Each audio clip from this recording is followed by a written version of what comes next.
वळूया पुढल्या बातमीकडे। शेतकरी प्रश्नी आजची बैठक रद्द झालेली आहे। शेतकरी नेत्यांचा बैठकीवर बहिष्कार आहे। शेतकरी नेते न आल्यानं बैठक रद्द आहे।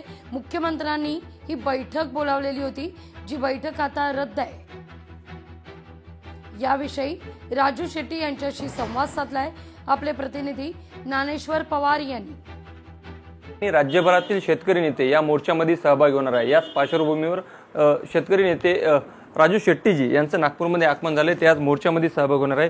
भाऊ, काय सांगाल? महाएल्गार मोर्चा काढण्यात आलेला आहे आणि आज तुम्ही त्यामध्ये सहभागी होणार आहात। 7/12 कोरा करा अशी अनेक दिवसापासूनची आमची मागणी आहे। बरं, ही मागणी काही जगावेगळी नाही हो। ऑक्टोबर 2024ला जेव्हा विधानसभेच्या निवडणुका झाल्या त्यावेळी महायुतीनं महाराष्ट्रातल्या शेतकऱ्यांना 7/12 कोरा करायचं आश्वासन दिलेलं होतं। जाहीरनाम्यामध्ये तशी हमी दिलेली होती। आता मला सांगा की त्यावेळी मुख्यमंत्री एकनाथ शिंदे होते, उपमुख्यमंत्री देवेंद्र फडणवीस होते, अजितदादा पवार त्या मंत्रिमंडळामध्ये होते।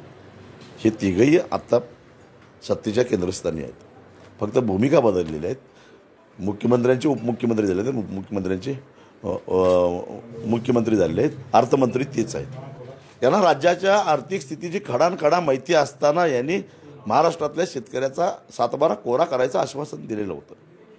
आणि आज दररोज 8 ह्या दरानं शेतकरी आत्महत्या करतायत।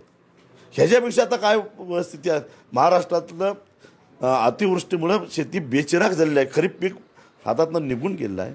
मग अशा वेळी शेतकऱ्याचा 7/12 कोरा करणार नाही तर तुमचा मुहूर्त आहे तरी कुठला? एका दिवसात जरी परवानगी जरी असली तरी मागण्या जोपर्यंत मान्य होणार नाही तोपर्यंत नागपूर सोडणार नाही, असा थेट इशारा आता शेतकरी नेत्यांनी जे आहे ते सरकारला दिलेला आहे।